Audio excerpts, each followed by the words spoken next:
Good morning and welcome to the Capitalgang. I am Oscar Semoyamsoke, and this is the last Capitalgang to Christmas, the seasonal festive season.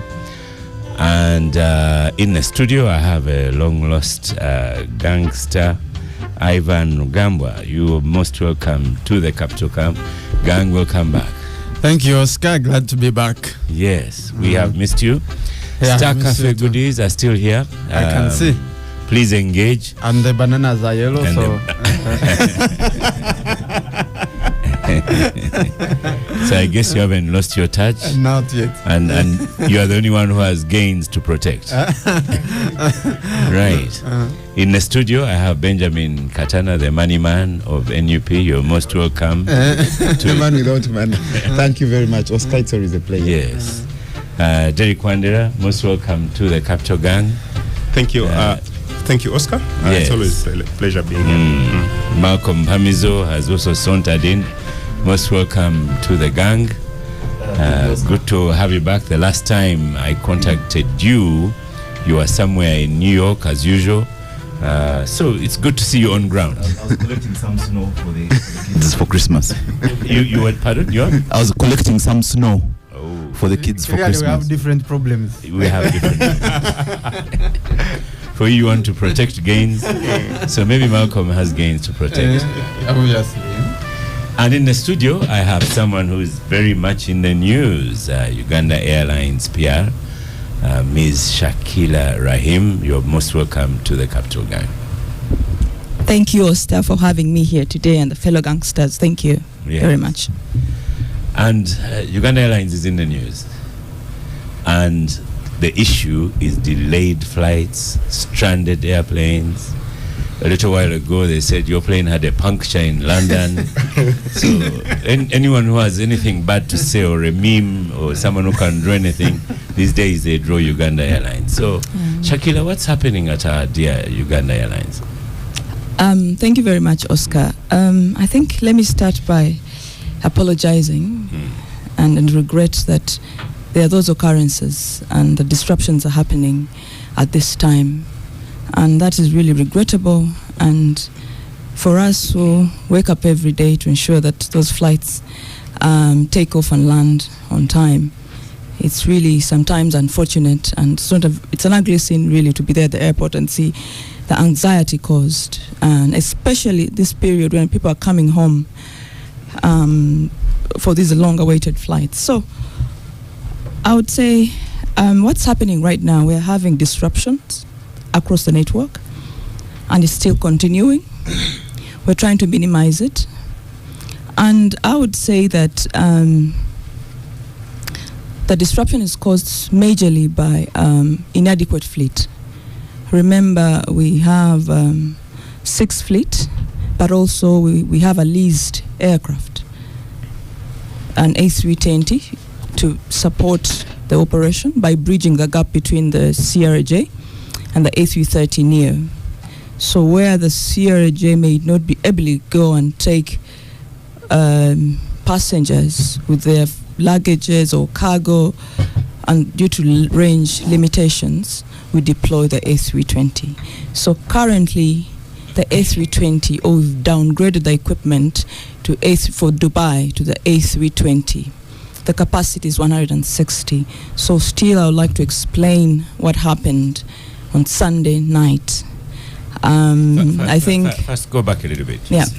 You know, when you say things like fleet and so on, only Malcolm understands them. Yes. Me, and I think in the studio, I might be the only one who has been on Uganda Airlines severally. Okay. So let's go back. You'll be surprised. I'd be surprised. Okay. But I know Malcolm has not been there. So Aircraft. When you say, aircraft, good. Okay. So when you say these 7, whatever, they are the smaller aircraft. So we have the CRJ 900. And that's the smaller one. The small ones. There are 4, Bombardier. Okay. Then you have the A330neo. Right. And those are bigger planes. Yes. But we don't own them. We own them. Oh, we own 6 unencumbered. Okay. Yes. And then we own 6 and we have borrowed how many? We have leased Okay, leased. 1. So we call it wet lease because we lease it on terms of aircraft. We call it ACMI: aircraft, crew, maintenance, and insurance. Okay. So when we enter into an agreement, the contractor or the lessor provides the aircraft, provides crew. That's why when you fly that aircraft, you'll see not Ugandans on that on that aircraft operating it, or crew on the aircraft will be different. I have ever flown back from Dubai or Qatar or Doha on an Oman something. Is that how it works? That is the arrangement. Right. But that would be on a dry lease. So there are different types of leases. Yeah. So dry lease would mean that is a long-term arrangement. It can take up to 10 years because the wet lease takes 6 months and then you have to renew because of regulations. But the dry lease will come an aircraft and you'll handle those 4 things. Okay. Aircraft, crew, maintenance, and insurance. And then you'll use your own crew. So which one of yours is grounded? Which one of them is grounded? So now we have a CRJ on the ground. One of the 4. Due to maintenance, one of the 4. Right. And then we have the long haul, one of the A330 Neo in Lagos. So it is apparently, we could call it AOG, or aircraft on ground, because when it flew to Lagos and the engineer was doing his rounds, he realized that there was something technically wrong. So we tried to use support in Lagos, maintenance support in Lagos, but they could not handle it. So also we reached out to the manufacturer, and then still right now we are still awaiting for support. Because the A330, we basically, that's the contract. We have to wait for support from them because we cannot fly it back. Until you have a certificate. Yes, until they send in either the parts or technical support. Until that time, but we're making headways. So until we receive that aircraft back, we'll still have some disruptions. So how are you covering the route to Nigeria, for example? So that route usually it's operated by the A320. Right. Yeah, the wait list. But because sometimes we have a triangle, we have the Lagos, Abuja, and Tebe. That's when we operate with the A330 Neo. But on days where it's just Lagos, it's downgraded to the A320. So on that day, we were also proceeding to Abuja, but we did not make it there. So right now, how we are covering currently that routes that were supposed to be operated, first priority right now, we're looking at London because we had a lot of forward bookings. People are coming home, and we have feeder routes that are feeding that route. We have Lusaka, we have Harare, feeding that route massively. And we also have Ugandans, we have passengers from Juba, Kinshasa, transits basically to feed that route. So also Mumbai, it's heavy on baggage. We have traders from Kinshasa, Burundi, Ugandans. So Uganda Airlines has taken a decision for now, as you fix your planes, to fly to London and to fly to India. Is that what you're saying? We've been flying there because we have 17 points. Right. So we're saying focusing Okay. on those routes because you have forward booking as far as people booked from the time we opened London. So we're trying to make sure, and coming back from London, that flight is full. Yeah. So we're trying to also manage the guests on that point. So what about the local? You know, I've called you several times when I'm not so happy, especially in Tanzania. I know. Because perennially that plane has been late to Tanzania. But Kenya, recently we had staff there and they were late. So locally, what are you doing? So what we've done as remedial measures, we've contracted or the network or the schedules contracted or shrinked. Because, for example, you might have flown maybe midday. We had ramped up the schedule to have 3 times daily for Nairobi because it's a busy route. We have morning, we have midday, and we have the night flight. So now we have pulled out one flight. But also it means that in future you're going to see a dip in our revenues, because you see when you deploy seats, for example, because CRJ is 76 seats. So when you deploy 76 times 3 in a day, and then you pull out the 76, so which means you've lost that revenue. So that means that we've removed the midday flight. We've also reduced the frequency of Dubai. Usually it was 5, 4, now 3. Then also we have disrupted Kinshasa, which is also a good route. We've disrupted Abuja, which is also a very good route right now, because so many diplomats who are working in Abuja, because it's headquarters, the UN and all these things. So you're telling us ahead that you're not going to have money? Yes, I'm preparing you for what is yet to come. You're not going to make money. Because of disruptions, something happens to our books, because every time you reduce, you remove the seats from you make the seats unavailable. Yes. Unavailable, yes. Then you'll have a problem. Then yes. So. If I downgrade a route equipment, for example, Dubai, right now we would be making money. For example, if I deploy the A330 on Dubai, that is 258 seats.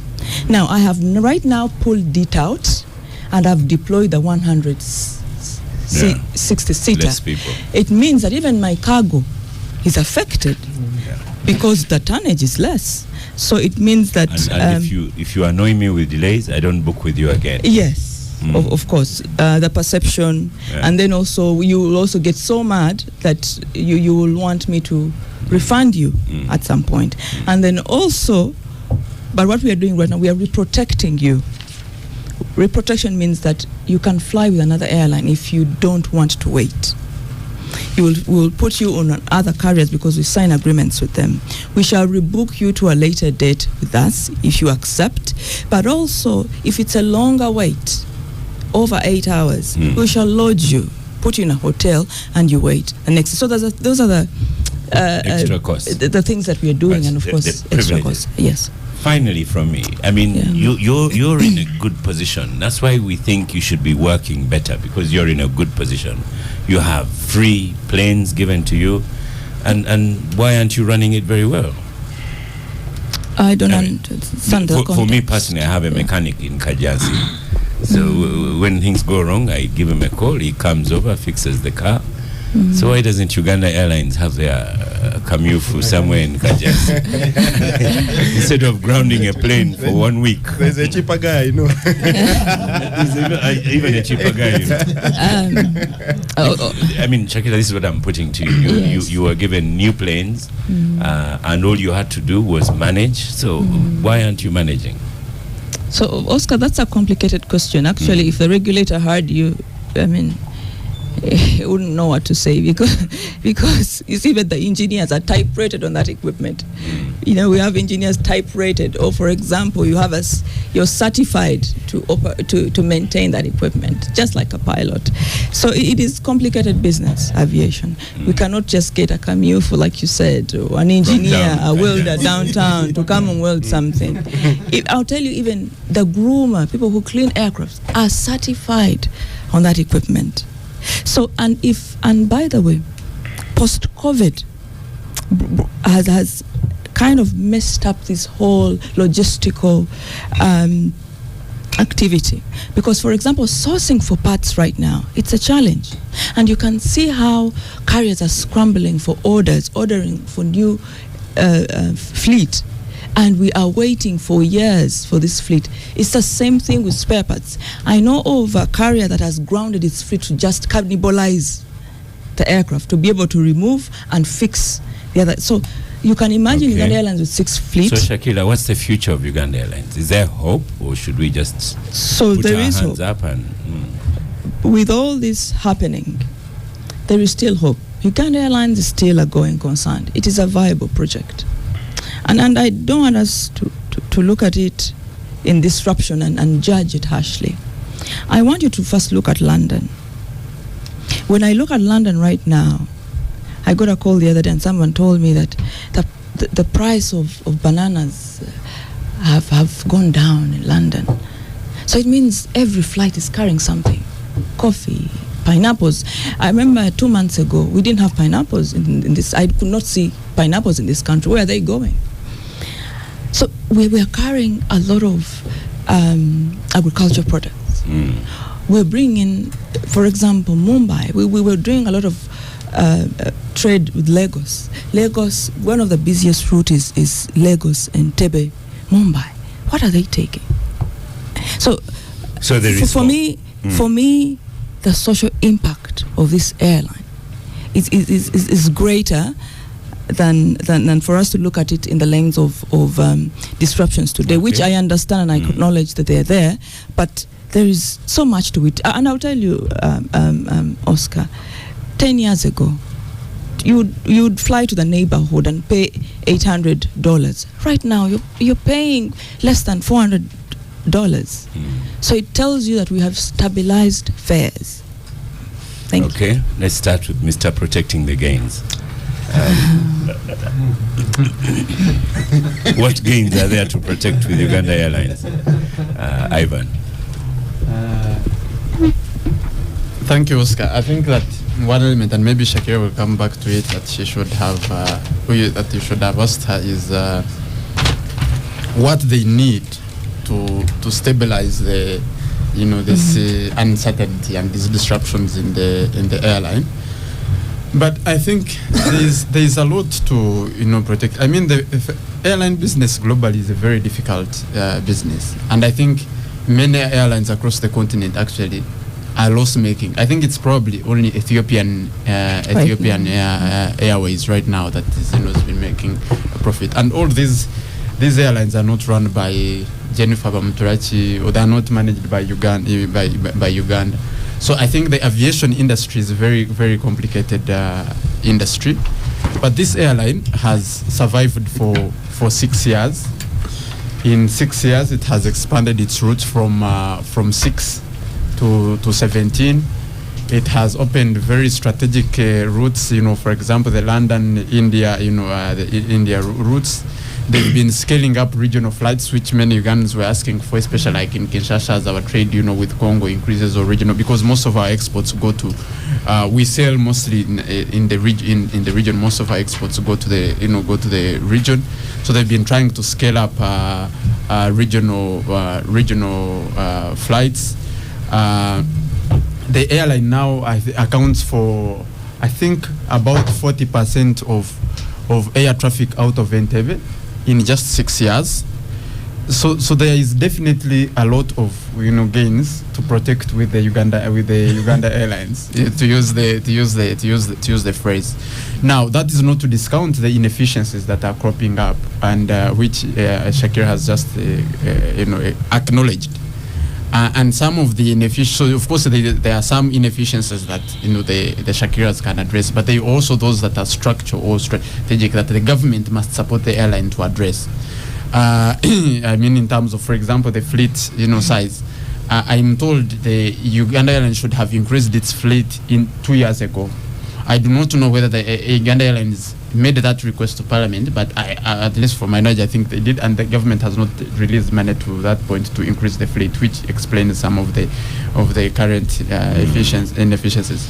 But to just say that business, specifically strategic national assets like the airline, globally, or businesses, let's say just broadly businesses, are very painstaking, very costly enterprises that require long-term investment, while making short-term, losses to be able to break even. They require sustained long-term investment. Okay. If you look at countries that have successfully run businesses, they have had, and only government can do that. So the and it's understandable, but people want to judge this as a private business. First of all, as a private business, nobody would have sunk in that that money. So only governments can make these long-term investments in strategic sectors of the economy to be able to gain those. Malcolm, I have an Andrew here saying that's not an excuse to talk about absence of engineers. How come Ethiopian Airlines works I was there this year for the first time, and they have planes. Ooh, both their airports are full of planes. And Harold Kaija is in the studio. You should have seen how he was looking at you, Ivan, when you were making those comments. Go on, Malcolm. Thank you, Oscar. I once did take a flight on Uganda Airlines. It was certainly delayed by a day. Certainly, yes. That's normal now. And I did at that point decide not to fly Uganda Airlines again. That's very again mean. hoping. I have flown Uganda Airlines many times, and yes, I'm not even proud of that decision. Tanzania. I'm not proud of that decision. I wish I didn't have to make that decision. But have you flown? But Kenya yes, and I actually fly Kenya Airways a lot more than I fly Uganda Airlines. But Kenya has more.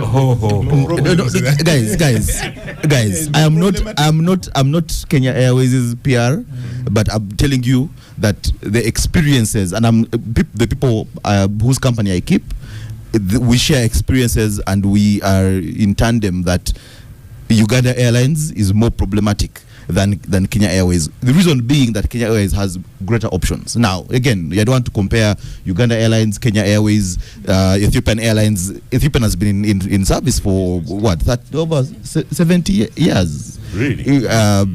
Uganda Airlines is 6. However, they first sold it, and then we don't count the earlier iteration. We don't. But for a long time, I was a patron of Air Uganda, which used to carry the Uganda flag as well over Kenya Airways at the time, because of the pride that comes with it. And there was a certain level of efficiency. Yes, there would be challenges, there were delays. They ended their story in such an abrupt manner, and then we thought Uganda Airlines was coming in to really do a bit more of the same, but even better. I do not think that these challenges that are being faced now could not have been anticipated. I think we live in a world where if you take the time to plan and prepare and understand the industry, maybe that wasn't done.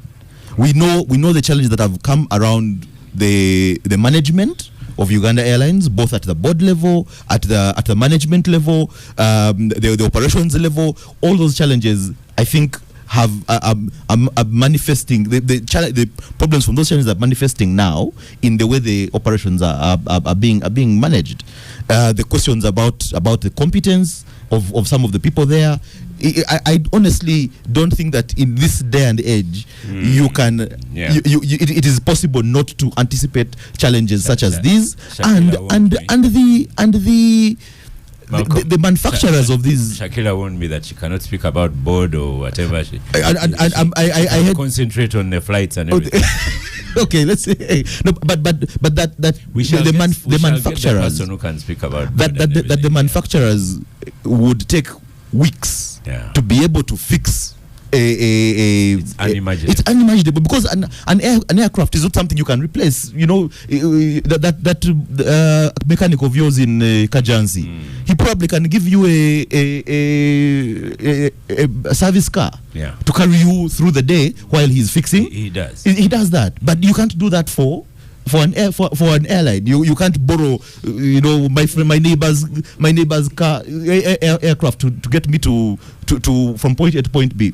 So why is there not a reasonable turnaround time for the manufacturers as far as the repairs are concerned? Thank you. And just lastly, I don't know what. Well, when there's a decision made to pick one destination over another. Again, she's tried to share with us how that is made in terms of the financial implications, where you have much earlier bookings and the like. I think that some of these decisions need to be made early enough. One of the things that KQ does that I appreciate is 2 hours before the flight, they will let you know that this flight is delayed.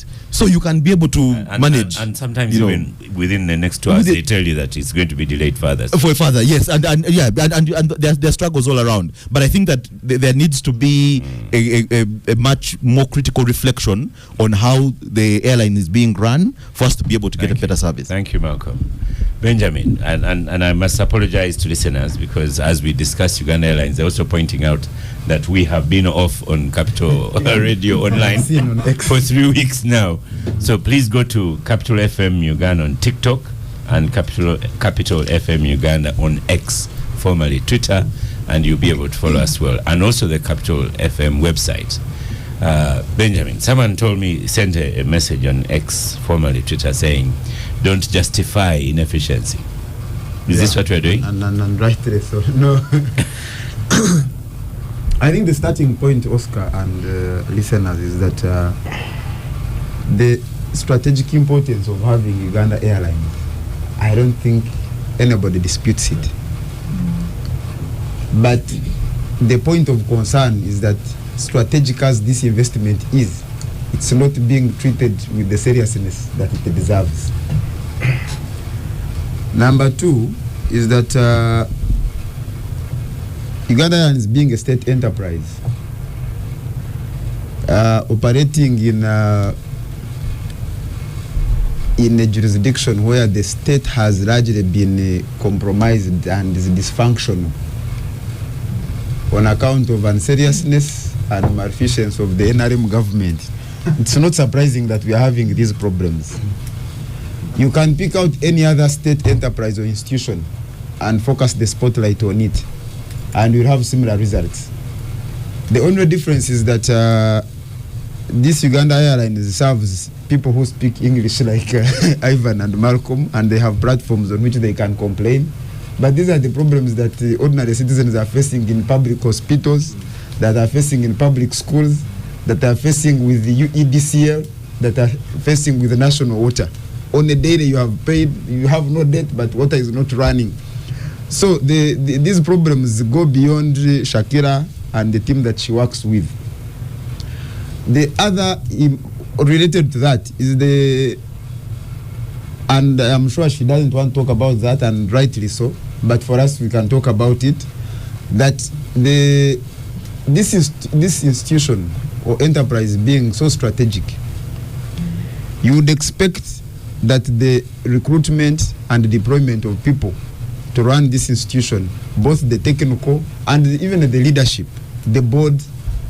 You remember when COSASE was conducting an investigation on the operations of Uganda Airlines, a lot came to the public domain, and not surprisingly, the speaker even prevented the then chairperson of COSASE, Honorable Joel Senyoni, from tabling the report because of the damning revelations it had made. Now, when you have Parliament, for example, covering up for these problems that are at Uganda Airlines, when you have challenges of patronage, people being appointed not on the basis of their ability to offer strategic leadership to such a strategic entity, then you cannot have different results. And it clearly shows you that these problems are not restricted to the institution that Uganda Airlines is, but they are problems that are coming from Parliament, from Ministry of Finance. Benjamin, now that you have crushed the gains there, yes. So is there hope? Well, I think the only hope that there can be is to change government and have in place people who are interested in running serious business. Thank you. Because I knew Oscar even knew what the answer would be. Because Derek, you're on microphone. The reason I interrupted him to ask him that because he had gone into an area that Shakira will not be able to respond to. But so I said, now that you have finished the rant, is there hope? And he has shown that maybe there's no hope. It's not a rant, it's diagnosis. From what he has said, maybe there's no hope. Because his suggestion will not come to pass. No, you see, referring a patient to another doctor is also hope. Oscar seemed to have waited for that comment, but it wasn't just coming. Then he said, no. I think I would rather rush it. Thank you, Shakira. Shakira here has given me a ticket to Dubai in 2023 to cover COP28 at half price. That's why the thing is not working. Others are taken for birthday for you getting free. and it's I'm proud about it because I was going to do work that exposes Uganda and the goodness that we have in terms of tourism, the opportunities we have, and as a journalist, I feel it is something commendable. I should tell you, for me, I've paid. We've also had teachers' trips. We've had teachers' trips. We've had student trips. Full price. Student trips. But you know the things. And I've only ever been upgraded once. So only once. Only once. No, me. I also got once. Let's wait for Derek's having received half price ticket. Let's see the half price. The gain is from the half price.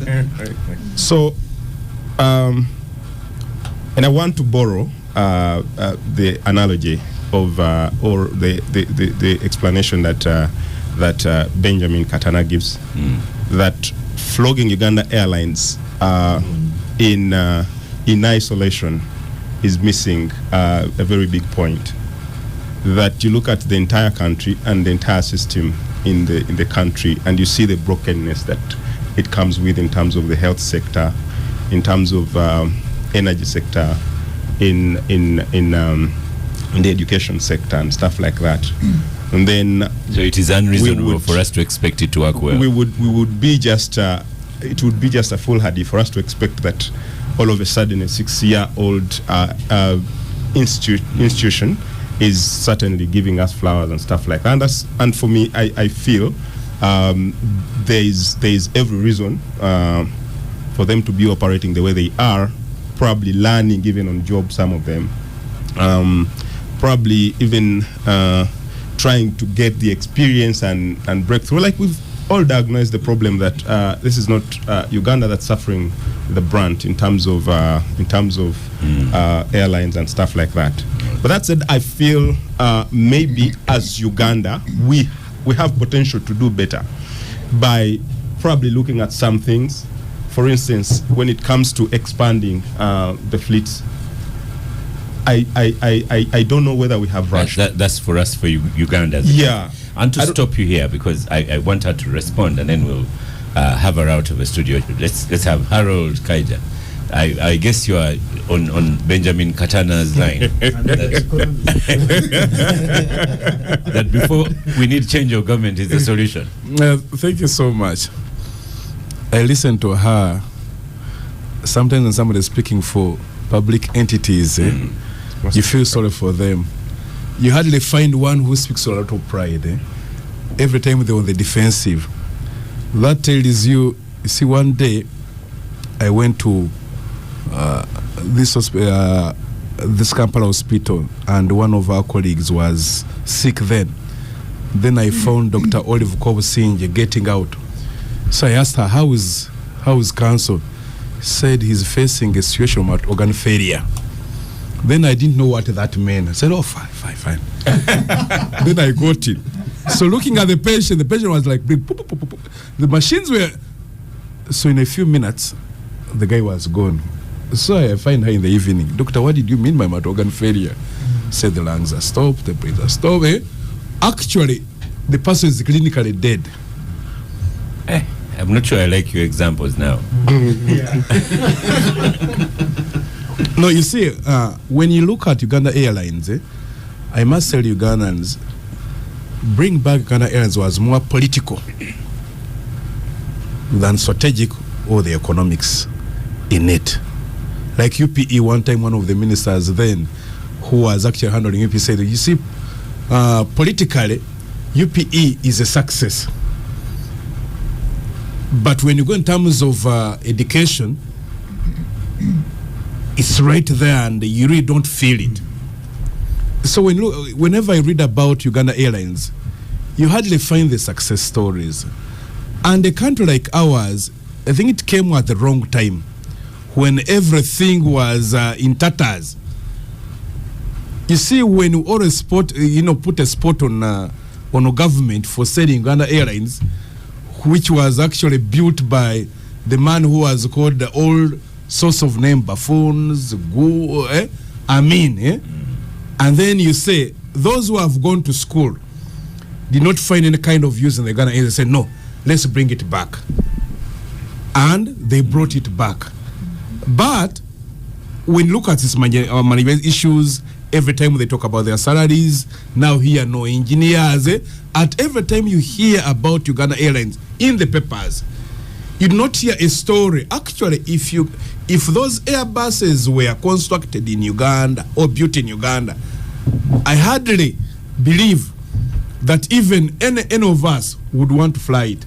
But the only consolation that is that, these buses come from are constructed in Europe, and now the manager, they don't go bad. So that is what gives you some kind of consolation.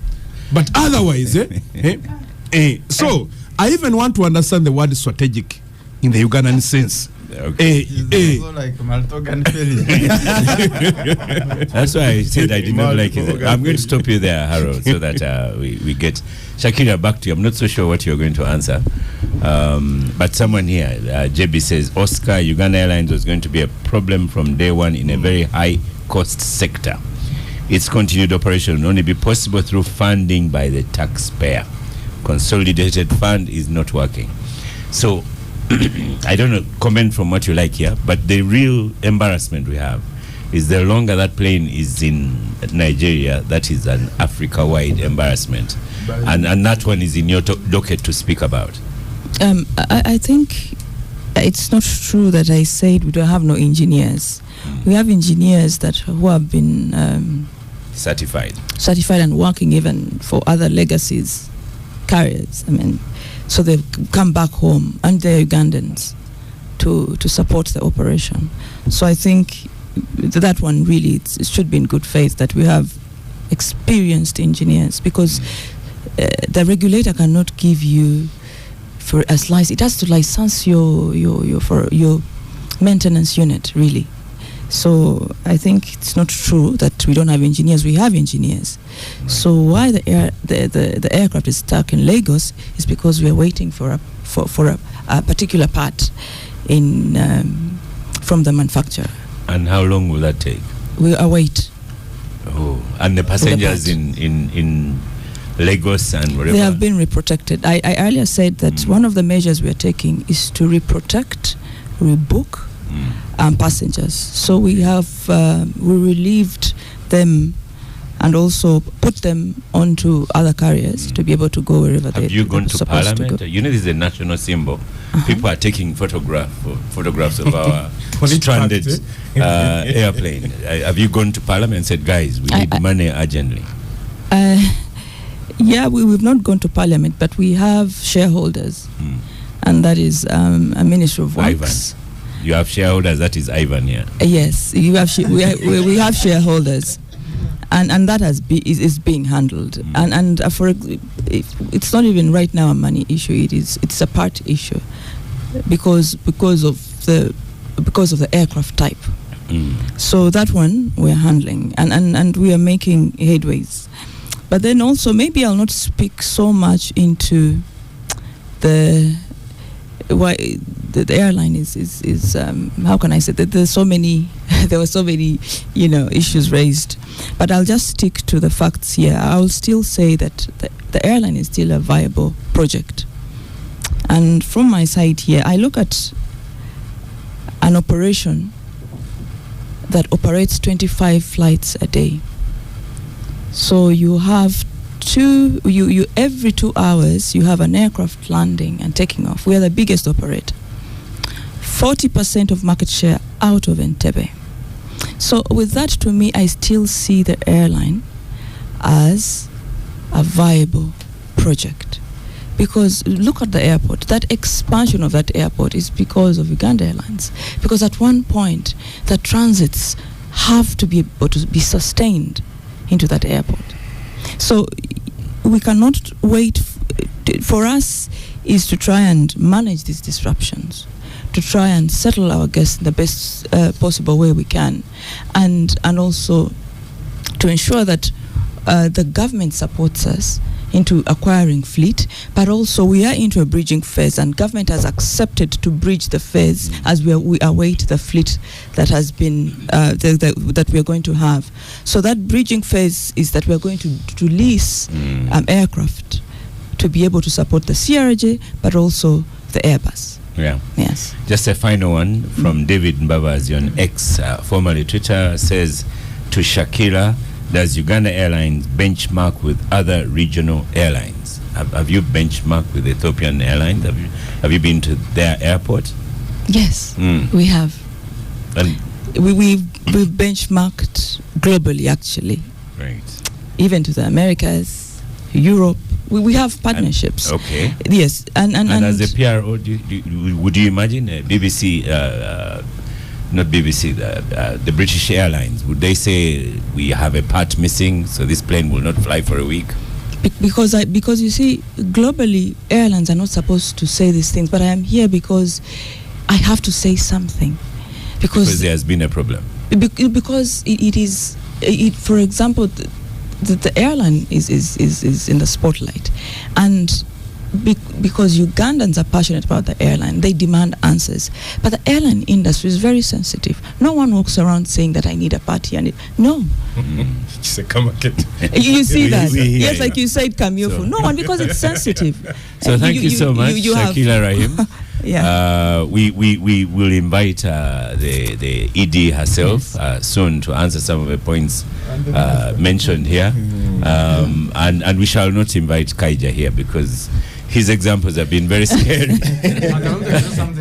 Thank you. No, we'll include it in the next one. So thank you very much. We'll let you go and move to our main topic of the day, and we'll finish off with elections. But you can give us an update, Harold Kaija. Where are you standing in this election, and what hope do you have? The topics for today are the good and bad of 2025. So, but you start with yourself, and then you tell us what's your good of 2025, and what's your not so good of 2025. Thank you so much. You know, we started on a very serious note, the issue of this airline. Are you saying that your campaign is not serious? No. What I'm saying, you see, we started the word stuck. You know, I worked in Moroto during the times of the rain. The word stuck was always common on those roads. We are stuck.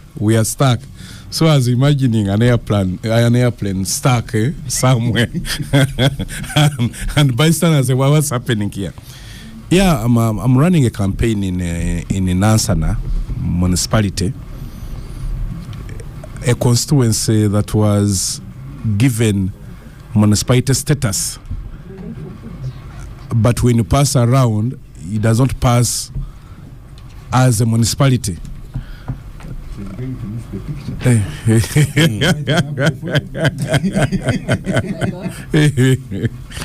Go on. Yes. Your own microphone. Yes. So you find that the infrastructure that constitute what we call a municipality are non-existent in Nansana. You hardly find roads that would call a road for a municipality. You'd hardly find water. You know, in many places, residents compete with animals for water in a municipality. This is in Nansana? Nansana. Go to Sukuma, go to Gombe, even as near as Nabweru. The issue of water, the issue of electricity. That one is.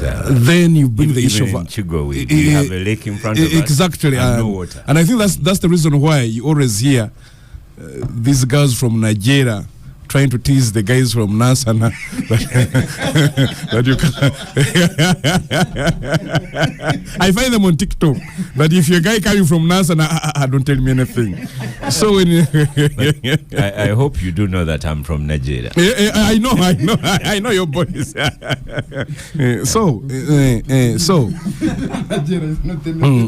Nansana has a population of 700,000 people.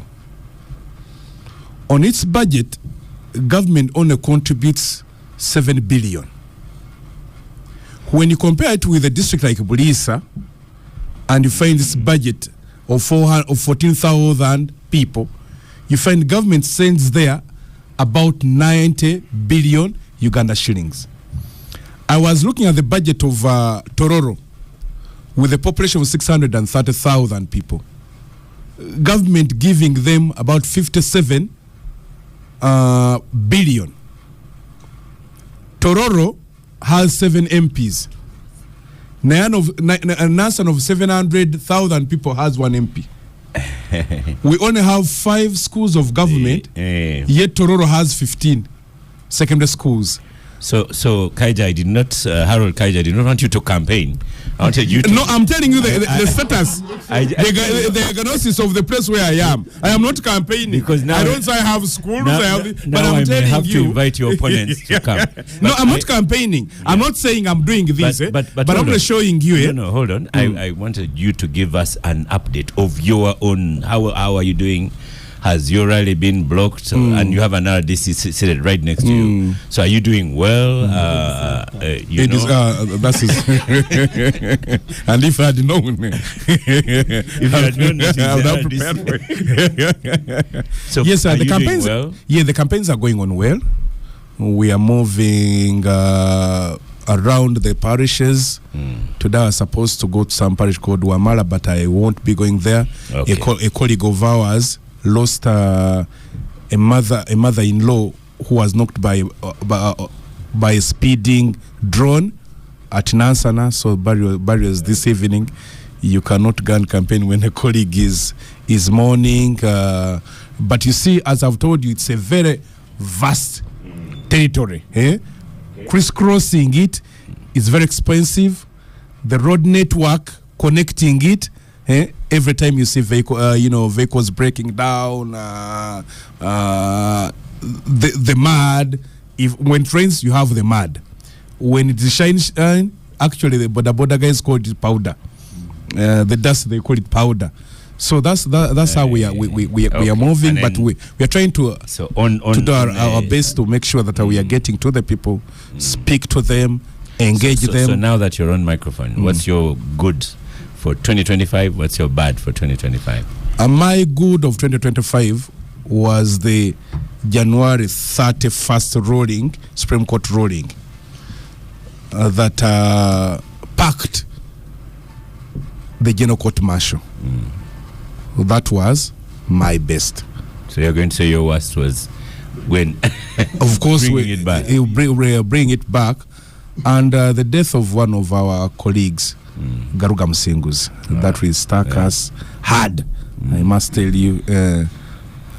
Okay. And those are my key highlights. Right. In the studio we have Mr. Fred Bamwine. You're most welcome to Gang. Yes. Welcome to the Capitalgang. Chief RDC. I'm not so sure of what kind of words Benjamin will use, but at least you are going to be facing each other. And I am pleased at least you had a handshake between yourselves.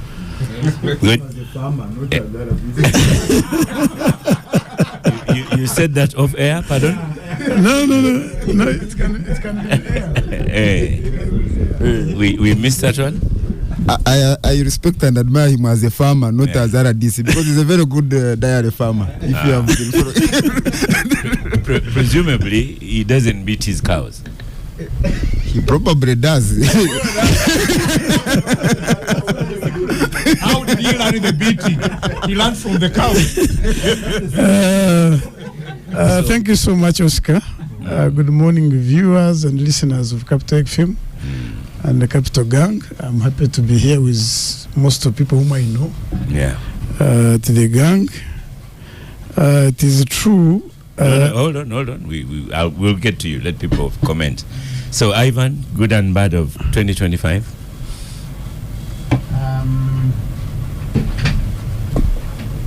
I think that I think the bad of 2025 has been,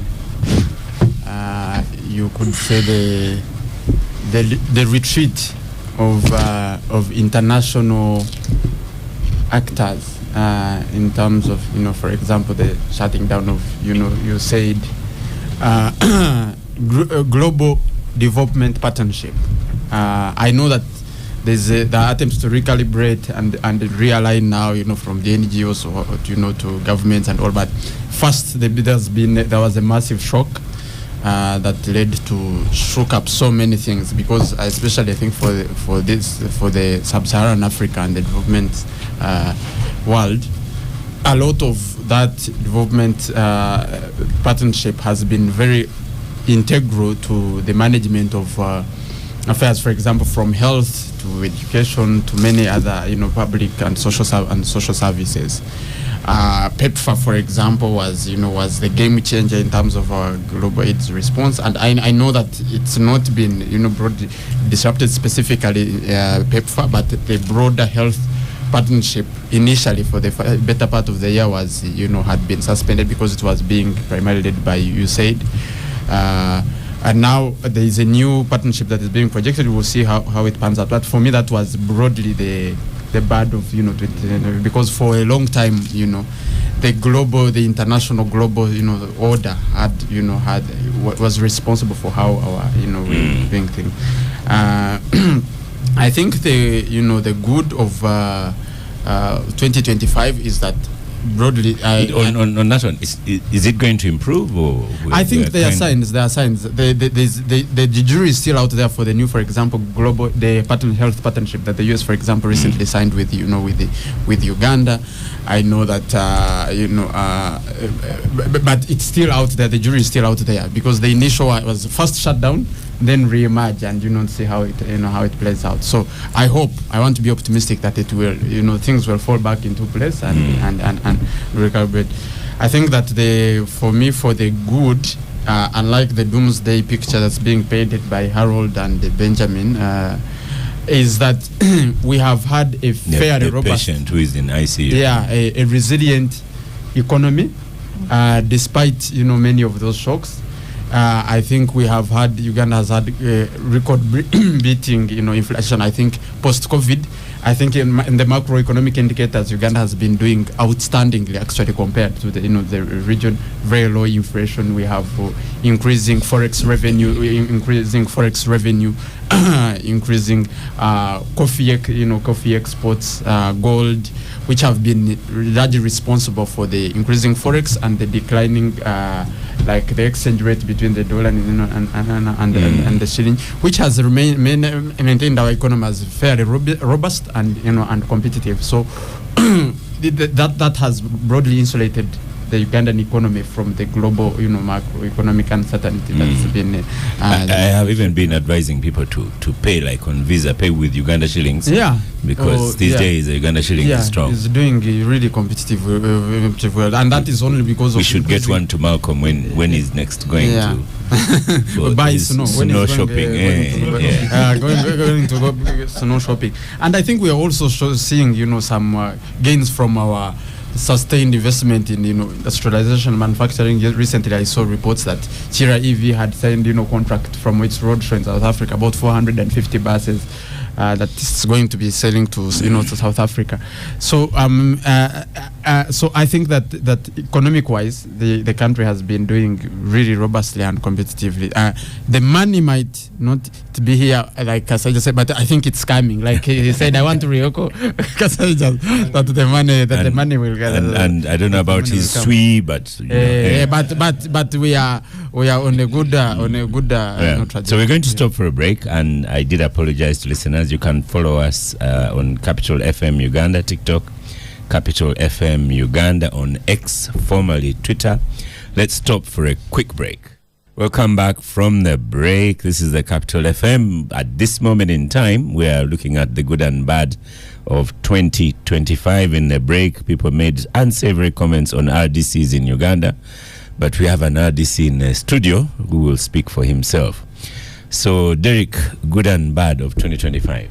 I'll start with the good, and it's a personal thing, and especially for the profession.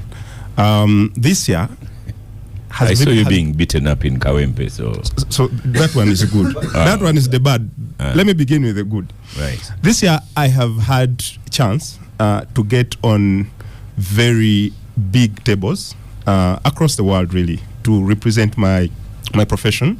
And speaking about even Capitalgang. Yeah, even it's a very big table. Yeah, it is in and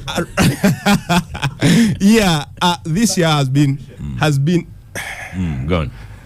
I'll thank Patricia later.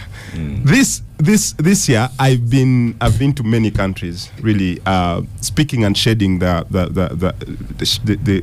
picture of what Ugandan journalism is, and the kind of the peril that we go through, and just making sure that there are people out there who would like to hear our story, who would like to empathize with us is very important.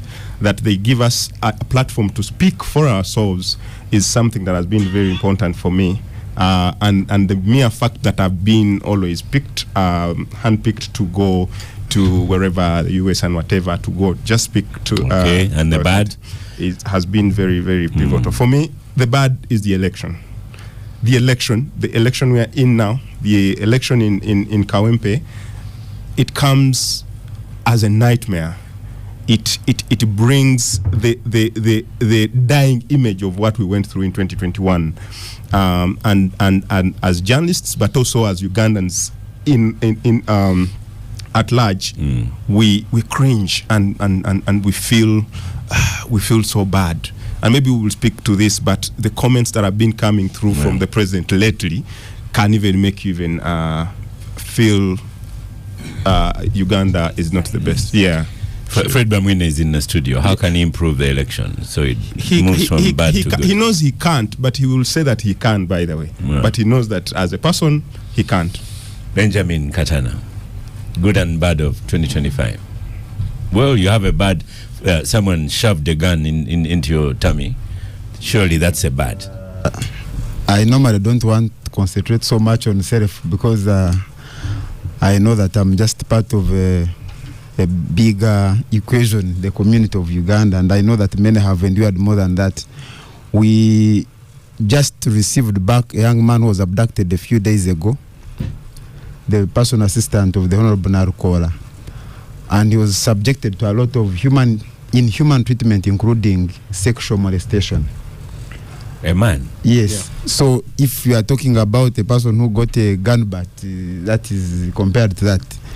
So in Uganda, the good really has been limited. I can only remember the Supreme Court ruling on the trial of civilians in the military courts, but of course it has been short-lived. Yeah, again, Parliament has taken us back to where we were before the ruling. Our sportsmen and women have also done wonderful things on the global stage, and I think that is something to celebrate. Some gains. Yes, the bad things really have been very many. The enforced disappearances have continued. We are still looking for some Mugumya. The manner in which Dr. Besigye was arrested from Kenya. I know that was last year, but he still remains in detention. More than a year. Now. The Kenyans that were returned. Yeah, the Kenyans that were returned, and you see not even just the return, but the growing trends of state-inspired violence, that you hold people for a number of days and without any charge, you hold them incommunicado, and the head of state comes out and says we have been keeping them in fridge. So if you recall the history of Uganda, you see that really we are in a bad place, that people can still be victims of enforced disappearances, that you have people being held without trial. Of course, also, there are many missed opportunities. You saw the other day, because what happens in Congo affects what happens in Uganda. The other day there was the Washington Peace Accord, and the day after, the guns were up. Yeah. In Sudan, the Al-Fasher siege and the hundreds of people that it left dead. Some of the refugees are in Uganda. So there seem to be bad things both at home and in the region. Of course, he has talked about the decisions in Washington that have had the ripple effect across the globe. We have very many people who have been rendered unemployed on account of the decisions, the executive orders of the president of the US. So there are so many things that have happened, I think, which have changed the course of history. Harold Kaija, good and bad of 20. Oh no, you did. I did. Malcolm, good and bad of. Yes. On my village group in Chigo, the regular complaint is lack of water. And now the service providers of national water, they no longer respond. The lake is in front of us and we have no water. But UEDCL people respond. They say, so sorry, there's an outage. They're still fresh on the job. Like on Thursday they said. On Thursday they told us. No, not really. There was a time. On Thursday they said electricity will be back at 6:30. And people were waiting 6:29, and eventually it came back at 7:20. So we are happy that they respond, and they're only 40 minutes late. No, even National Water used to be very responsive at one point in time. I think I joined many of the gangsters of the day in citing those laws. Really. Let me tell Fred Bamwine here. We have Star Cafe goodies. This is an area you don't have to come with your chapati in the pocket. Feel free to partake. Ivan has. Yeah, he started with the yellow bananas. Ivan played his part. How many samosas has he had so far? Fred started with the yellow bananas. Okay. I think the other yellow things are also going to be consumed soon. Okay. Yeah. On a more international scene, I think just joining what Ivan was saying about the slow death of globalization, well, hyper globalization as we had known it for long, the end of Pax Americana, which sees us, sees different power structures being emerging, and how that disorganizes the international order. In many ways, it could be the heralding of a new era, which might be a better era for Africa, certainly possibly being the frontier continent.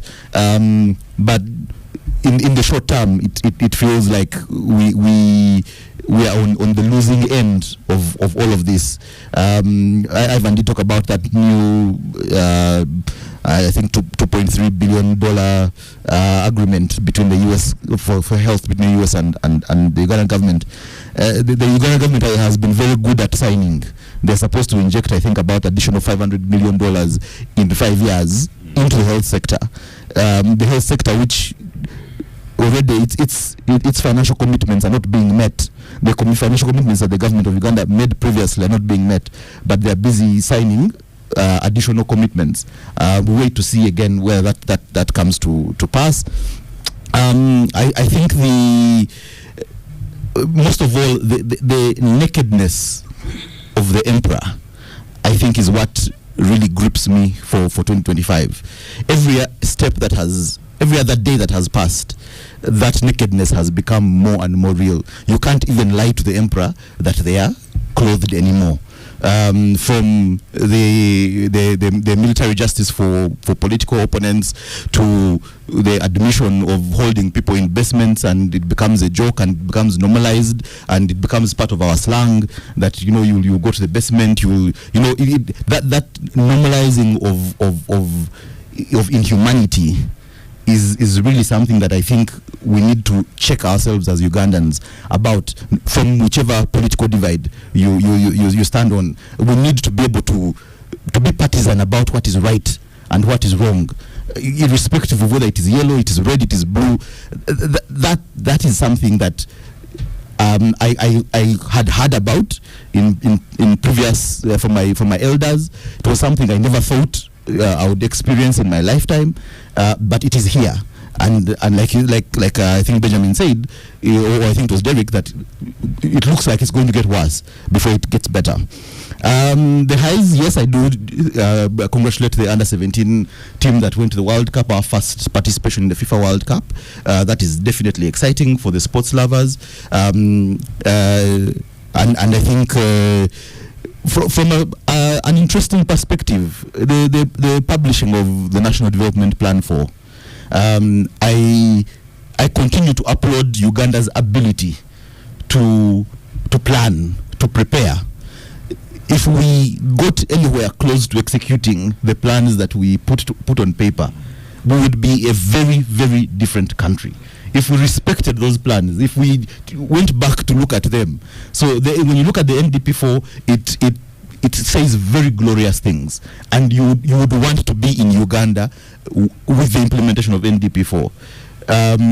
As to whether what is in there will actually come to pass, I guess time will tell. So, Mr. Fred Bamwine, you're on microphone now, beginning with your good and bad of 2025. At the half-hour mark, we'll go to the politics. Thank you so much. I think for me, I will start with the bad of the year is to have to expect democracy where there are no Democrats in a country, and find very different political actors. You're talking about America, Uganda? I'm talking about Uganda. Okay. Where people want to believe that they are in democracy when themselves are not democratic. So that's one of the bad events I've witnessed in this year, because it's a political season. Do you want to say a little bit more about that? Because it's very cryptic. No, I've said political actors in the country are not democratic. They are not democratic, and they believe in democracy. They tell us they believe in democracy when they are not democratic, and across board. When you look into different political parties, what is happening there, I think politically it's a disaster. Two, the bad of the year I've seen across the globe is the impunity within the Gaza Strip, whereby people are killed like cockroaches, and the world is happy, is watching. It's moving on. It's moving on as if nothing is happening really. And others come and said, yes, we have finished them. And then a small country like Uganda say, you must do this. So the double standard, but more so on the mass killing. When we have an organization called the UN, and it cannot raise its hand to say this must stop. It's one of the situations that I feel that people living on the planet now, we have not done our worth. You make a good point. In Uganda, because of social media and everything, someone can record a Bamwine on a video. But in Gaza, you cannot. There's no journalist allowed to go there. Yes, and life is normal, globally. But here in Uganda, they say you must do this. It's like the other one. Is it in the Bible? You are told, you do what as I say, not as I do. So that kind of impunity, I think, it sends... But some of us like it when you say in Uganda, do this, that at least let us be okay. We're not in competition for doing No, we're not in competition for doing bad things. Hey, in Uganda, you say, don't beat people. It's okay. Then too, I think the bad I've seen is the inactiveness of the African Union. To begin with, I'm a Pan-Africanist. Pan-Africanist, proper one. And I have named my children. One is called Shaka, another one is called Kabarega, another one is called Mwanga. And I did it deliberately. Because those personalities were not even in nursery school dropouts, but they managed to know that the imperialists were bad, and they tried to use their arrows and spears to challenge them until they were let down by fellow Africans. But these days you find somebody with masters or PhD, then when he sees a white, he starts trembling. And you ask yourself, is it because of the food we eat? What is it?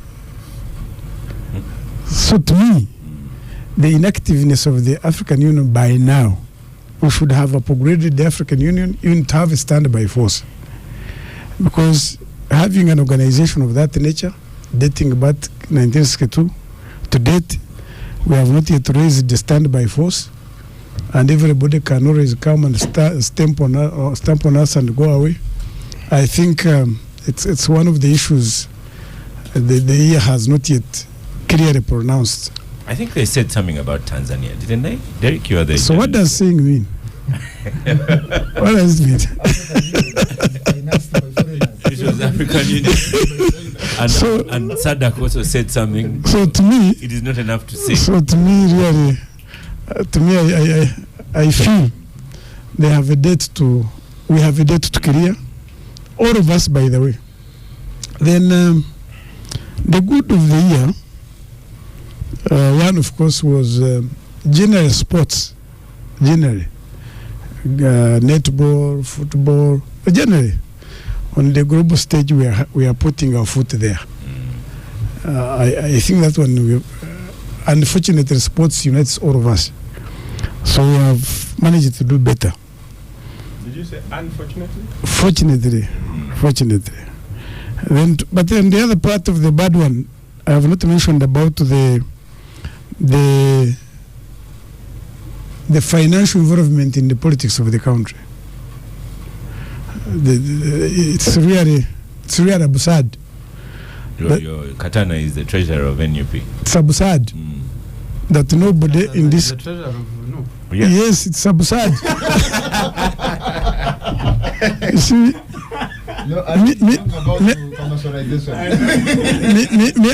I grew up following the political activities in the country. I saw the elections of NRC.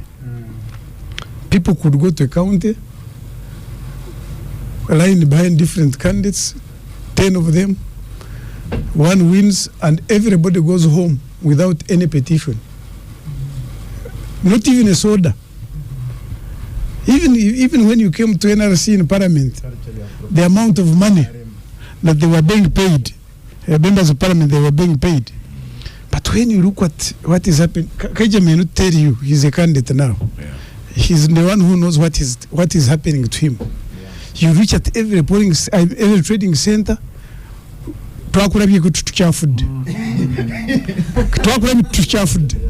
you know, then you start speaking. Then you start speaking. They say, this man is actually a good debater.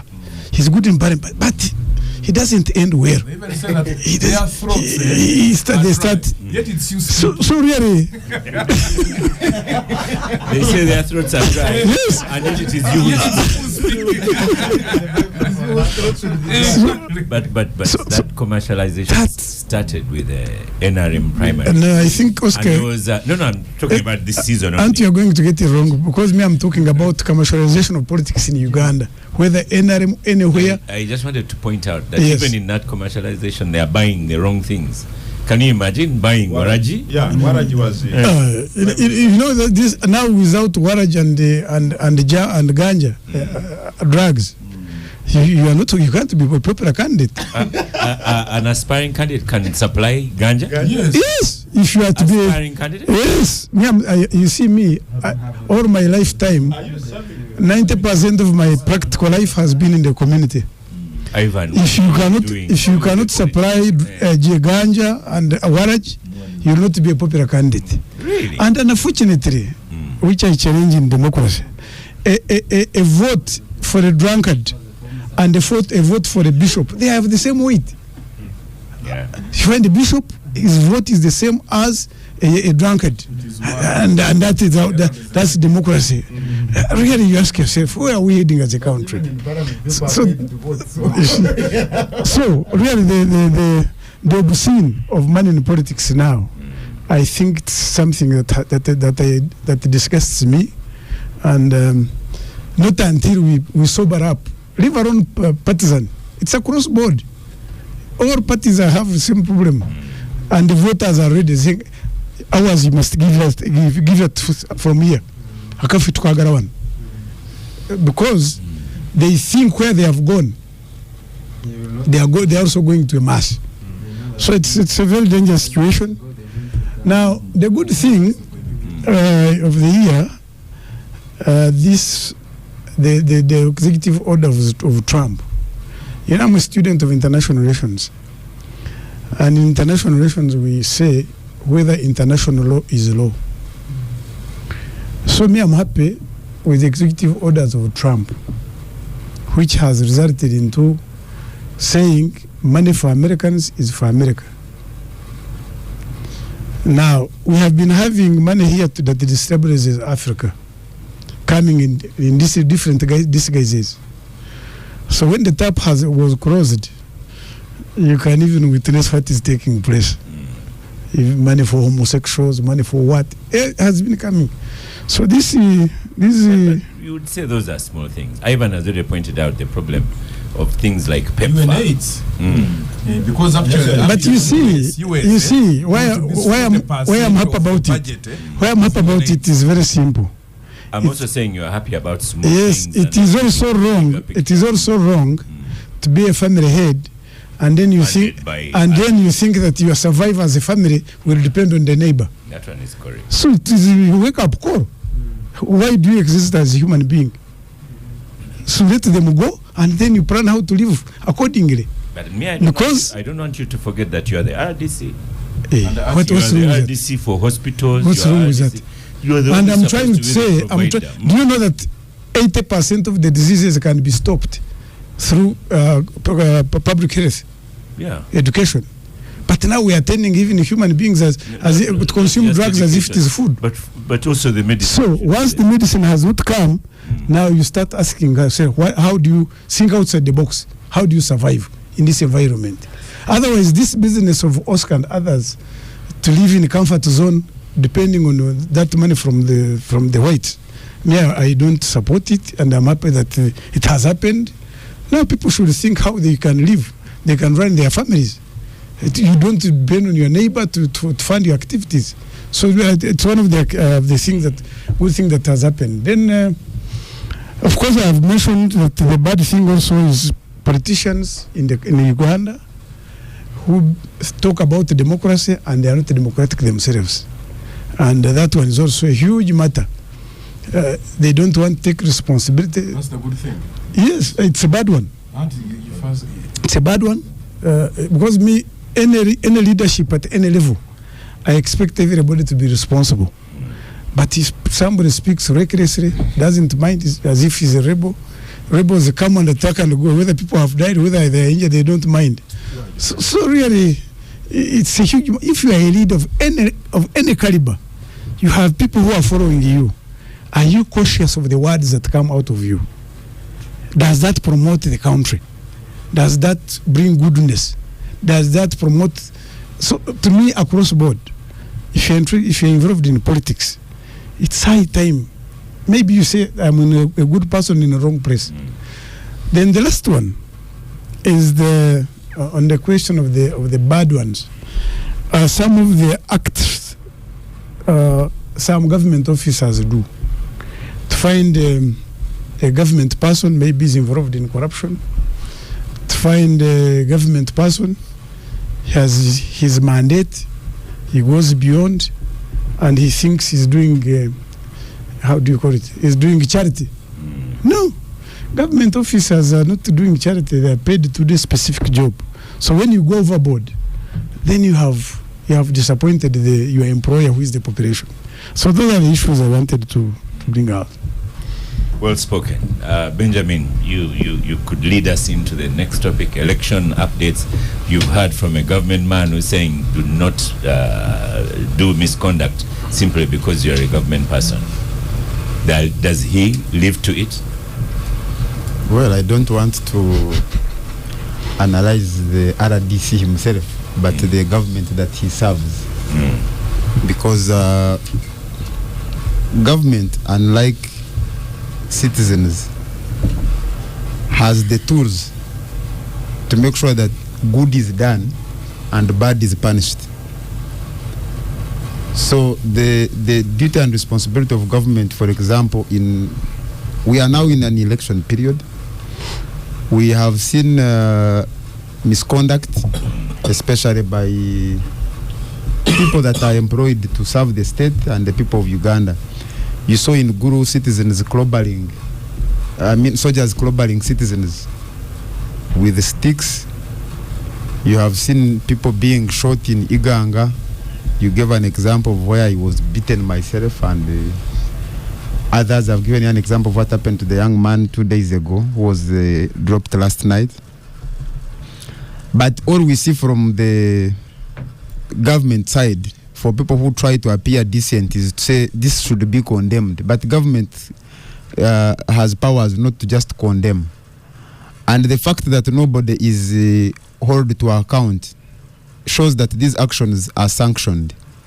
The history of Uganda has been largely characterized by state-inspired violence, where the state infrastructure, the army, police, public service, are weaponized by those with power against the citizens of Uganda. And when the people of Uganda came together to make a constitution that later came to be known as the 1995 constitution, to create safeguards within that constitution against overbearing conduct that borders on criminality of people that run the state infrastructure, that is the history that guided the thinking process. That's why the framers of the constitution said the army should not be involved in politics. The civil servant should not be involved in politics at a partisan level. But what we see today is different. And now, on account of especially longevity in power of the NRM candidate Museveni, he has become the state and the state has become Museveni. When you are contesting against him, you are identified and treated as an enemy of the state. But for the Bamwinas to be able to do it without offending their colleagues who still have some level of patriotism, they must win public support. And how do they win public support for their violence and partisan conduct? They must frame the opponents of the incumbent as people that are planning to disrupt peace, as people that have criminal intent, and deal with them as such. So the violence that we are witnessing in these campaigns, which is unfortunate, which is very dangerous for our country today and tomorrow, is not accidental, is not a case of errant officers, but it is a case of grand strategy by the NRM candidate to retain power to whatever means, even if it means going down with the country. Okay. The other very important thing that needs to... let's stop for a break and then we'll squeeze in now. I'll give you a minute and then we go to Derek here, who is a journalist. Welcome back from the break. Great discussion. But yes... Oscar and in a minute. Is not a partisan one. That in Uganda we seem to be having two sides that are greatly opposed to each other. They don't belong to a specific party, especially on the opposing side. These are people in very big numbers, young, who have lost hope because they feel they are not part of the equation called Uganda. And they are determined to die fighting to be part of this equation. Now, on the other side, especially in NRM, and not all of them, there's also a small group of extremists who think that they can retain power and dominance over the big group using coercion.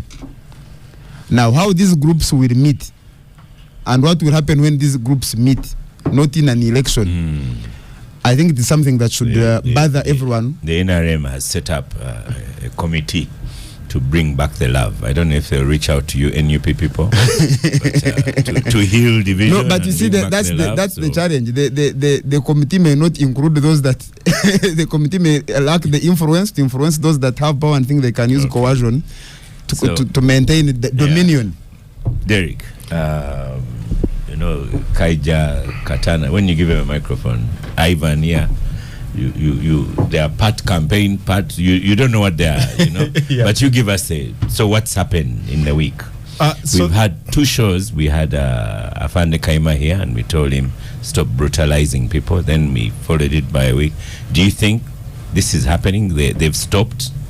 No, I think they haven't stopped. And like I said last week, they haven't stopped where? Because I'm asking you now as a journalist. Yeah, like I said last week, that certain districts are going to portray a very huge understanding of what command is in terms of commanding peace and making sure that that the campaigns are happening in a peaceful way. For instance, when you go to places like Ngora, where the Honorable Chagulanyi was, he was so much stopped and blocked from entering Soroti and Kabera Maido, but certain places have been quite peaceful, including when you look at the other candidates like the Munyagwas have not faced a lot of brutality. I don't think I have seen or written a story about the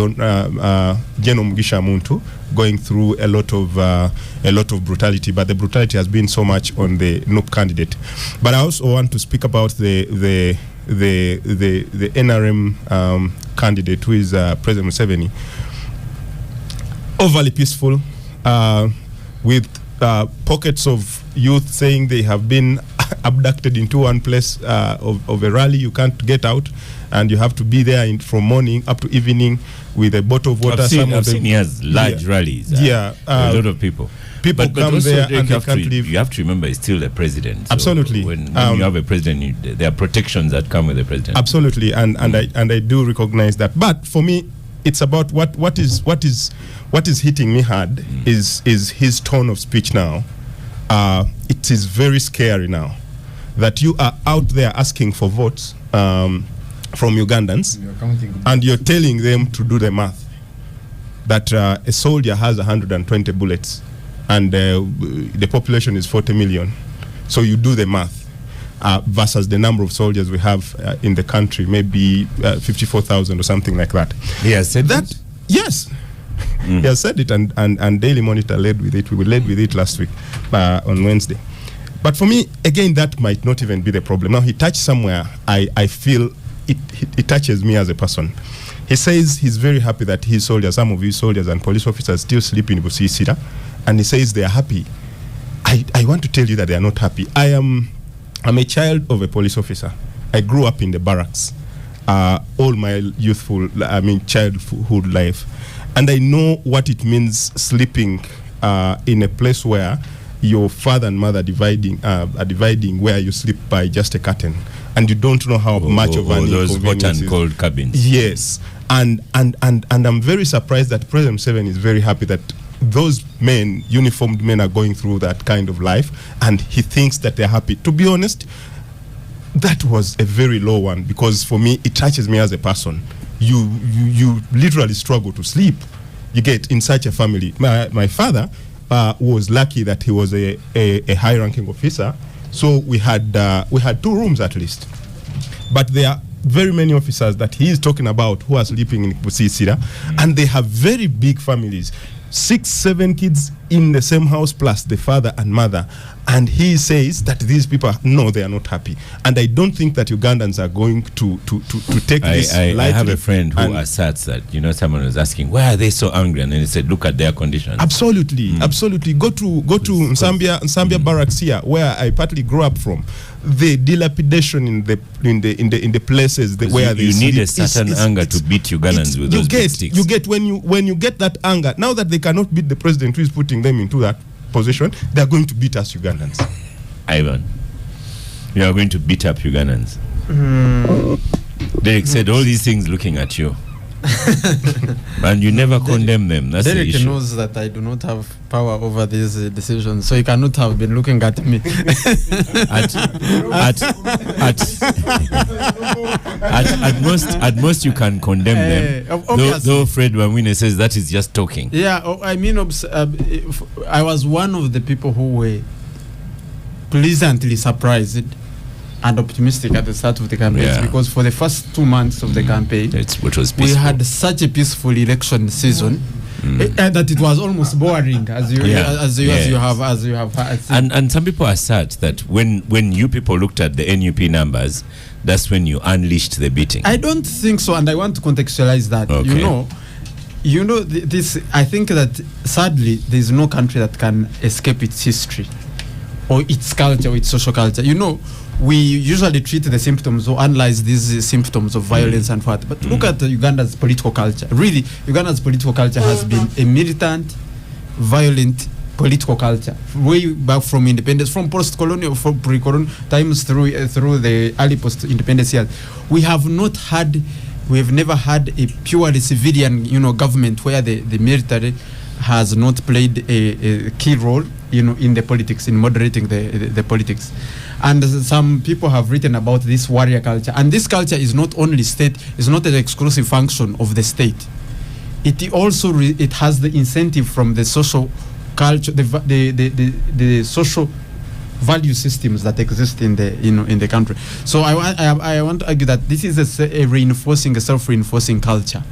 Both from that, there is a reason why when Bobby Wine first stood out for president, he emerged with a military red beret, not a military but a red beret. Yeah. I want to consider it was not a military but a red beret. There is a reason you have our music. You have people who brand themselves as generals, General Megadi, AK-47, Saba. You have this entire militaristic, machismo like sort of paraphernalia that dots our everyday social system or social culture as a people.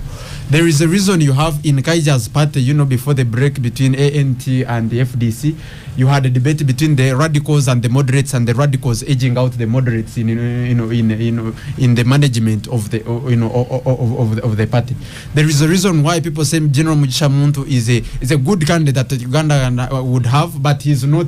We will not support him because he's not confrontational. He's not the sort of who riles up, sort of like galvanizes public through this sort of machoist, sort of aggressive, combative, confrontational approach to the to the politics.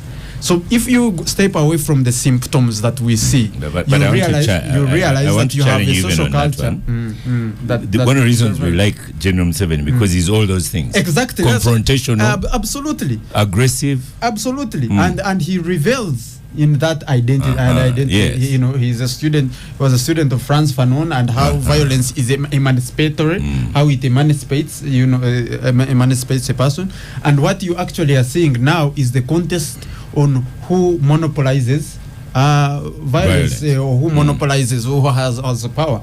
When the Bobby Wines, tried to show that these pictures of a brigade of people being, trained, and the state went hard on them, and why they banned these red berets and, calling them military assets and things like that. It is a contest on who will monopolize, or who has monopoly over violence and the instruments of violence.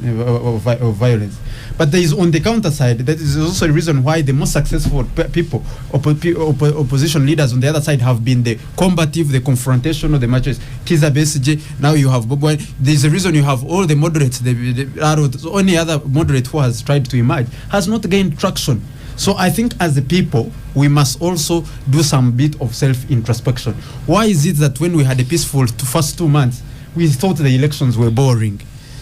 Why is it that musicians to be outstanding have to dress in military gear, in sort of fatigues, and to appeal to that sort of social? But we liked the boring. We were not unhappy. I don't. But you've heard about but there is something charismatic, weirdly charismatic about this machismo sort of mobilization and political campaigning and all of that, and unfortunately it brings us this sort of culture, and there is a reason why like you said, President Museveni branded himself. Why we welcomed the Bakombozi in 1979, why we welcomed the Musevenis in 1986, because they were liberators, and Museveni has always campaigned to say the fruit of that violence of that military is the peace. Because we don't have a lot of time. So what are you saying? That there's no hope for us? So what I'm saying is that this is beyond a state policy instrument. You can have Museveni out of here and you have somebody. But if we don't, as a people, I think we need some sort of like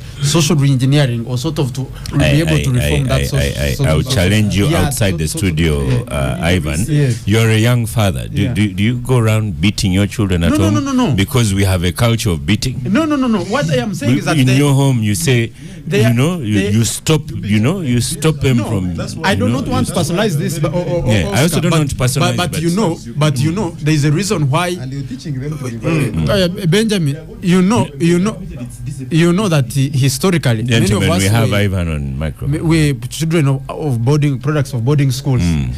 Corporal punishment. It is just very recent that people have started criticizing corporal punishment or beating. But it is illegal in this country. But all of us were raised on those things, and we used to think that schools not all of us. Okay, many of us, people who grow up, many of us who grow up, especially from rural schools, boarding schools, and what they said. But when they're saying me, and I'm saying that's why you are beat people. The statement that spare the road and you will spoil the child basically stems from that sort of culture. Let's go to Malcolm. So as a people, we really need to do some self-introspection and realize that what we see in Kenya, like ideal, a civilian president, somebody who has not have a military background, that politics don't have to be fought on the streets, or we don't have to be. We really need to do some self-introspection. Leaders Malcolm, also respond to the incentive structure. Thank you, Ivan. Malcolm, I sometimes wonder why NRM does not give intellectuals like this man here the flag, because he doesn't have a constituency. That is the problem. That is the problem. Because if a guy he feared, now the people who are there will be struggling to write their names on the attendance list. He even knows how to divert a discussion. and within now we are discussing spare the road and spoil the child instead of happenings of Oscar, for some of us who just to go back to the yes. So this week, Mr. Bamwina, you need these people. How did we end up discussing the Bible? but Malcolm, you're one of I think 3 lawyers in the studio.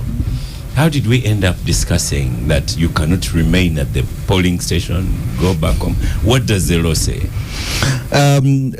Oscar, I would like to dovetail into that. Okay. Just piggybacking on what Ivan was saying. Thank you very much. So when Ivan talks about the political culture, the social culture that we have, and how it's influenced by politics, when you have the NRM that has monopolized 70% of the political history of this country, then inevitably NRM has imprinted on the social culture that we have.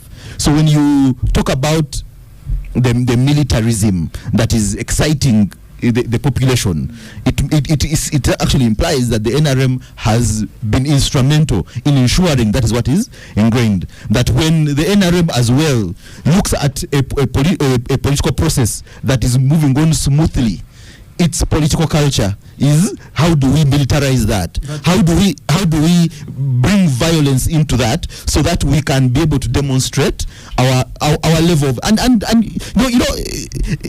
think Ben said the idea of saying we should condemn this, a policeman jumping on someone's head and others whipping the others like they are cows. I don't think condemnation is enough. It is nothing. So I think even when you attempt to explain it, then you begin to bastardize the conversation. I think it should just be clear that should not happen. That is, who are they? What do we do about it? Not explaining, but you see, it started like this, it ended like that. No. It just shows an ingrained culture within the political system, the political class that is then dominating the social culture. Yes, NRM is not responsible for 1966, 1971, but for 40 years of the 60 years of Uganda, they have had an opportunity to bring us away from. But when you talk about basements and these disappearances and the beatings like those from the army, I think we are going there. We're going back to 1970 and probably even going further than we did in 1970. The Elections Act does provide for staying 20 meters, at least 20 meters away from the polling station. Now, when you have leaders in this country from the army, the attorney general, all sort of manipulating the law to use it as a reason for people going away from the polling station, then we have a problem. Then Benjamin's words ring true that it's part of a grander political scheme that you're telling people go away from the polling, go home. After you vote, go home. The law says 20 meters. So 20 meters and home are two totally different things. Now, when you have leadership speaking like that, how do you blame the policeman who's going to pick up a stick and beat everybody who is 30 meters outside the polling station? Because it's go to home. Yes, exactly. See, the boss said go home. The CDF said go home. So if I don't beat you, I'm disobeying the orders from the CDF. That continues to show a pattern of rule by law. So it's about using the law to enforce certain preconceived notions. Why is the CDF talking about it? I saw Sojourner Narui sort of. Are they allowed to be talking about it? No. They shouldn't be, because that is in getting involved in elections, getting involved in politics. And you see we've normalized so many wrong things that then we begin to just pick at the small bits and say he shouldn't be talking. He's saying the wrong thing. We don't talk about the fact that he's actually talking about it, and that is in itself a problem. So I think these people need to be advised. The Land Attorney General needs to review his understanding of the law. If he thinks that 20 meters away means go home, then he needs to really revise that. But I think he has actually pointed out and corrected several times that Pardon? The Attorney General has on several occasions taken media interviews and has said, what if your home is in 20 meters from the polling station? Where do you go? So the law provides for 20 meters. That you are not supposed to go home, like they say. You stay at the polling station. On the floor of Parliament, he actually said, "Go home." And see that this is the grand stage. So I'm hoping those interviews that he has taken have also had as much traction as the words of the CDF as the words that he shared on the floor of Parliament. I hope the Daily Monitor can run with something a little more approximate to the truth than go home. The election this week. Thank you so much. Listening to what is going on, it only tells you that the man in charge of us, or our captor, mastered the book of Machiavelli, the poetics of Machiavelli. Never drop. Who are saying the captor? President Museveni? Yes. We are captives. We are captives. He says you stand, we stand, sleep, we sleep, work, you work, pay taxes, we pay. That's where we are. So why didn't you stand in the NRM primary? So, at his age, whatever, I'm trying to resist it. Whatever I hear them say, they would be smarter by trying to organize something for the EC boss to actually be the person saying all this. But you see, when a man gets to some 70's age, all his kids and grandkids try to please him so that they appear in his will. So everybody wants to say, it is me who said this that actually helped you to win. They know what they are saying is wrong. They know whatever they are doing is wrong. So they would be smarter, but they don't want to be smart. Machiavelli says that if you have a trick that helped you get where you're going, keep it. So violence has kept Mr. Museveni going. Malcolm was talking about NRM. There's nothing like NRM. How many vice presidents have been in office since Mr. Museveni came to power? And it is not illegal. How many prime ministers? So everybody has changed. There's only one constant. What's wrong with that? So it is a cause that we must be addressing. Whoever even tries to talk about reforms, you are ejected. So it's about the thinking of Mr. Museveni. Now it is actual family rule. The people with the power are those in the family, or if you share DNA, or you are connected by marriage, you have power. So that's where power is. And those that you see them running around to say a few things are those who actually work for those who yield power. Where we are going is the intention that I have read. I have been watching news very well. When you see, when they get to the slot of Mr. Museveni, they try to show you what he has achieved in the 40 years, what he intends to do. Now when they bring the torchbearer of the opposition, limited time. Honorable Kyagulanyi, they show when he's being clobbered, being stopped, and that is the news. So they are making sure that the about 40% Ugandans who do not belong to political parties who would want to choose, do not choose the opposition. Choose this guy who is promising roads, bridges, jobs, and the like. It is designed by these guys. And so that's why for me I'm going to interrupt you, but I'd say that's a campaign strategy.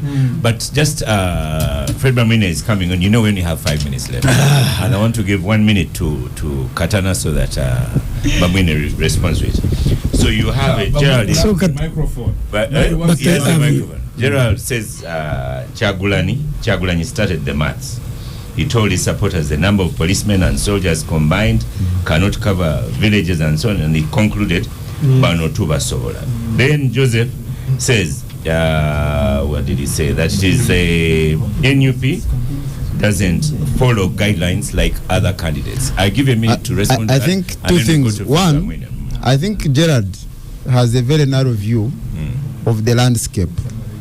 Because first of all, the context is that if you are 45 million people, why do you allow 50,000 to beat you, to harass you, to maim you?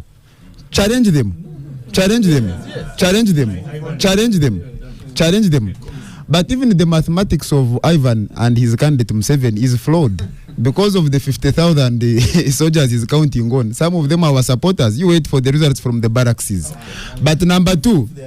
No, I just gave you a minute to respond, yes, but we are out of time. Yes, number two, on the question of roots. Even itself is a flawed argument. Because why are roots only designated for one candidate? We are not running under apartheid, that there are rules that apply to this candidate and rules that don't apply to the other person. Our candidate has not... Allow him to speak. Oscar, you got worried. I listened to my colleagues and I saw the time you were saying we are out of time. Anyway. I spared all of 4 minutes for you, but my everyone. But my worry, when I listened to my colleagues, I think they don't stay in this country. Maybe they have come from the Mars. One, as a person, I am now making 59. I have been still a young man. I have been a follower and participant of Uganda's events. So this government of NRM is the 9th. They are the 8 first ones which were here. Government collapsing, 1 year, 2 months. So to make 40 years, it's not just by accident, it's by design. 2, all these events you are talking about, they are all intelligence-led activities or operations. And I was looking at, is he Derek? Yes. Hey, Derek. I was wondering if Derek is true a journalist. I have not heard anything significant, positive he has mentioned about government. And I was asking myself, because even coming on Capitalgang, where there is a commission of government, it was never heard of. But at least you are sure you are here with a commission of government. It can go. No. I gave you time. I have on your microphone. Yes. 2. So if we have a journalist who is partisan, then why does he expect?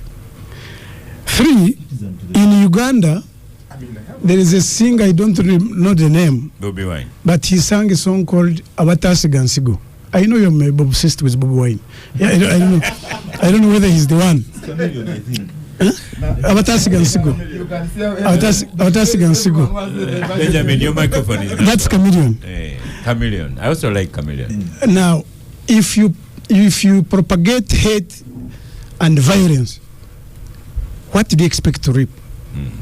Because NRM government was the state of Uganda gave NRM government 5 years, 2021 to 2025, 26 May. The state gave the government. And the responsibility of the government of Uganda is to make sure the state of Uganda does not collapse until the next government. That's why it is given instruments of the state, police, the courts, the army, the DPP and others. Now, every year, the government is allocated resources to state to intelligence services, specifically to monitor all of you.